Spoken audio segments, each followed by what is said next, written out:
Mister Shamnath उलझे हुए बालों का जूड़ा बनाए और मुंह पर फैले हुए सुर्खियां पाउडर को ठीक कर रही थी। मिस्टर शामनाथ चीजों की फेहरिस्त थामे एक कमरे से दूसरे कमरे में आ जा रहे थे और 5 बजते बजते तैयारियां मुकम्मल होने लगी। कुर्सियां, मेज और फूल सब बरामदे में पहुंच गए थे। अब घर का फालतू सामान अलमारी के पीछे और पलंग के नीचे छिपाए जाने लगा। तभी शामनाथ के सामने अचानक से एक अर्जुन खड़ी हो गई।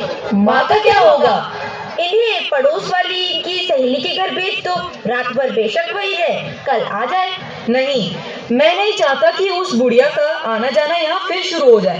पहले ही बड़ी मुश्किल से बंद किया था। जो वह सो गई और नींद में खराटे देने लगी तो साथ ही तो बरामदा है जहाँ लोग खाना खाएंगे।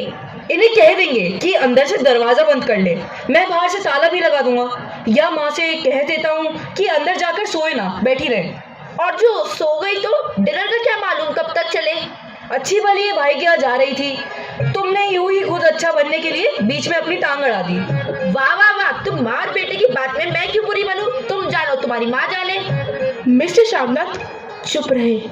यह मौका बहस का न था, बल्कि समस्या का हल ढूंढने का था। उन्होंने घूमकर माँ की कोठरी की ओर देखा। मैंने सोच लिया है। माँ दीवार के साथ चौकी पर बैठी माला जप रही थी। सुबह से तैयारी होते देख माँ का दिल धड़क रहा था। बेटे के दफ्तर का बड़ा साहब घर पर आ रहा है। माँ, आज तुम खाना जल्दी खा लेना, मेहमान लोग 7:30 बजे तक आ जाएंगे। आज मुझे कुछ नहीं खाना है बेटा। तुम जो जानते हो, मांस मच्छी बने तो मैं कुछ नहीं खाती। आओ माँ, इस पर जरा बैठो तो। यूं नहीं माँ, टांगे ऊपर चढ़ाकर नहीं बैठते, ये खाट नहीं है। और माँ, आज जल्दी सो मत जाना, तुम्हारे खर्राटों की आवाज दूर तक जाती है। क्या करूं बेटा, मेरे बस की बात नहीं है। जब से बीमारी से उठी हूँ, नाक से सांस नहीं ले सकती। कपड़े कौन से पहनोगी माँ? जो है वही पहनूंगी बेटा।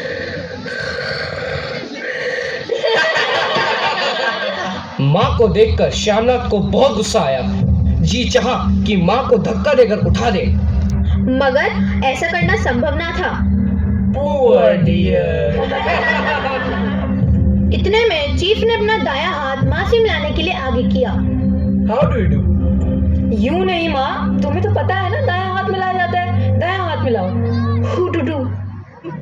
सर, मेरी माँ गांव की रहने वाली हैं, उम्र भर गांव में ही रही हैं। मुझे गांव के लोग बहुत पसंद हैं। फिर तो माँ जी को वो गांव के गीत भी आते होंगे। माँ साहब कहते कोई गाना सुनाओ। हाँ माँ, तुम्हें तो कितने पुराने गीत आते होंगे।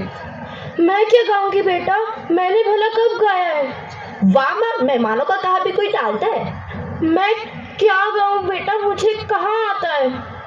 कोई बढ़िया सी बोली सुना दीजिए, टप्पे सुना दीजिए। अरे माँ जी गाइए ना। पापड़ में खांदी ना, अंबर सर्दे पापड़ में खांदी ना, तू तड़ा तड़ बोले में सेंदी ना, तू तड़ा तड़ बोले में सेंदी।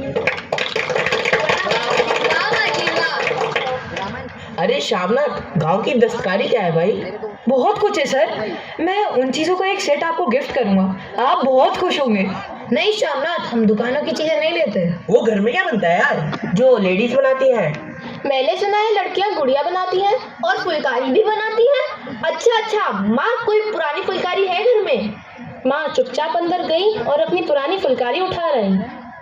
अरे वाह, ऐसी फुलकारी मुझे भी चाहिए। हाँ, मुझे भी। भाई शामनाथ, पार्टी में बड़ा मजा आया। Very nice. अब हम सब चलते हैं। अरे वाह शामनाथ, तुम्हारा प्रमोशन तो पक्का है। हाँ।